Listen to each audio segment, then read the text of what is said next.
Hi friends, welcome to Vinmani Kitchen. பாருங்க கடாய் வச்சிருக்கேன். காஞ்சிச்சு எண்ணெய் சேர்த்துருக்கேன். ஒரு 1.5 கரண்டி கடுகு சீரகம் போட்டுக்கலாம். பொரிட்டோம். கடுகு சீரகம் பொரிஞ்சிட்டு இருக்குது. இப்போ பாருங்க நான் ஒரு 2 வெங்காயம் கட் பண்ணி வச்சிருக்கேன் மீடியம் சைஸ்க்கு.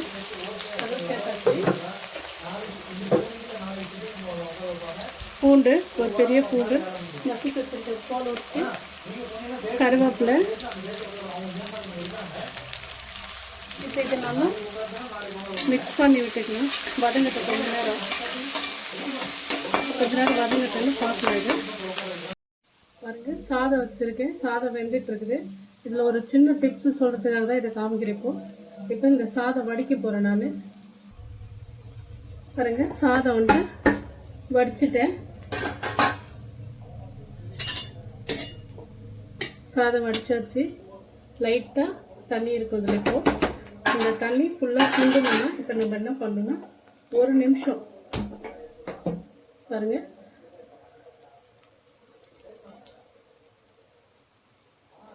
அவ்வளோதான்.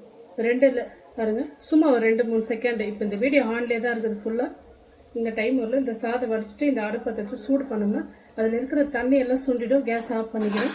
ஆஃப் பண்ணிவிட்டு இப்போ தட்டு போட்டு மூடிட்டோம்னா நமக்கு சாதம் வந்து மறுநாள் வரல இருந்தாலுமே அந்த சாதம் தண்ணி விடாது, கொஞ்சம் கெட்டு போகாமல் இருக்கும்.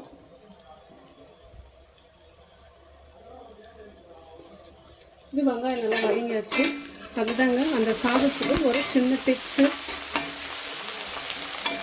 உருளைக்கிழங்கு பொரியல் பண்ண போகிறோம். அதுக்காக இதெல்லாம் வதங்கியாச்சு.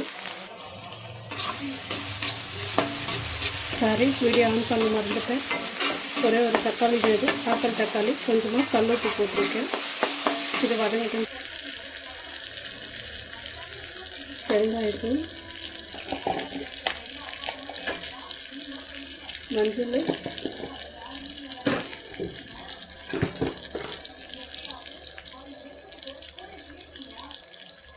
ஒரே ஒரு டீஸ்பூன் குழம்பு மிளகாய்த்தூள்,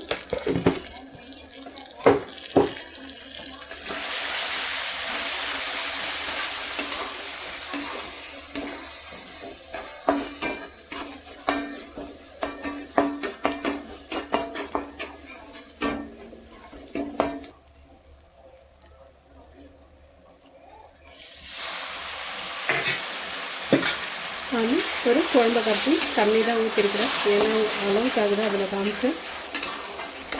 இது ஒரு 2 நிமிஷம் கொதிக்கிட்டோம்.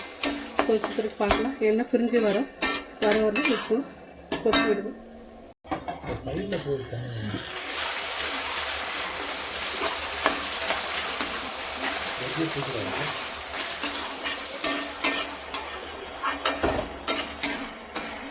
பாருங்க நல்லா எண்ணெய் பிரிஞ்சு வந்துடுச்சு.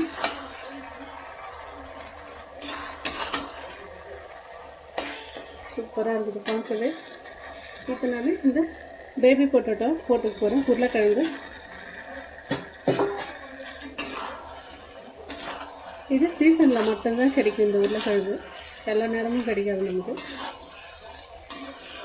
இப்போ நான் வந்து கேஸு ஸ்லோ பண்ணிவிட்டு அப்படியே ஒரு பிளேட் போட்டு மூடிட்டு ஒரு 5 நிமிஷம் விட்டுட போகிறேன். கேஸ் ஃபுல்லாக ஸ்லோ பண்ணிடுறேன்.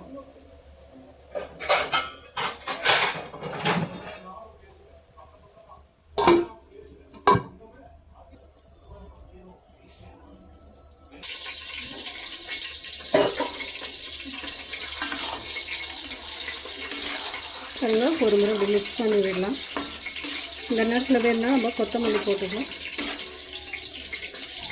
இன்னும் ஒரு 2 நிமிஷம் நல்லா எண்ணெய் வேகட்டும்.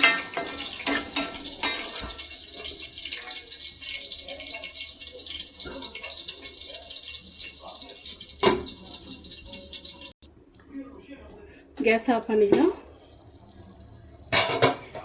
பாருங்க சூப்பராக ரெடி ஆகிடுச்சு.